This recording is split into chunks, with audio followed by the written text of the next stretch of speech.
Joint body of several CSOs and student bodies of Manipur, which includes All Manipur Nupi Marup, All Manipur Tamichingmi Nupi Marup, All Manipur Women's Voluntary Organization, Human Rights Alert, International Peace and Social Advancement, MSF, KSA, UPF, Pare Lemarol Mera Paibi Apunba Manipur, and various others have jointly issued a declaration on the occasion of United Nations Day, thanking the United Nations for giving attention to the present crisis of the state. The joint CSOs and Students Union, representing the people of Manipur, have extended thanks particularly to Volker Turk, United Nations High Commissioner for Human Rights, for highlighting the Manipur crisis in his media briefing and again in his inaugural address at the 54th session of Human Rights Council.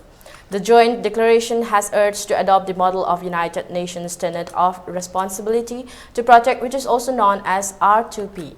The declaration has highlighted that the concept of r2p emerged in response to the failure of the international community to adequately respond to mass atrocities committed in Rwanda and the former Yugoslavia during the 1990s. The International Committee on Intervention and State Sovereignty developed the concept of r2p during 2001. The responsibility to protect was unanimously adopted in 2005 at the UN World Summit, the largest gathering of heads of state and government in history. They have drawn the attention of the people of Manipur to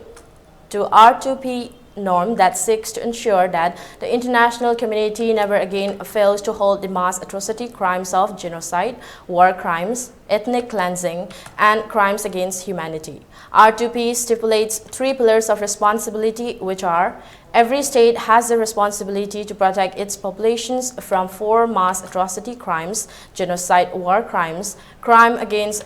humanity, and ethnic cleansing. The wider international community has the responsibility to encourage and assist individual states in meeting that responsibility, and the state is manifestly failing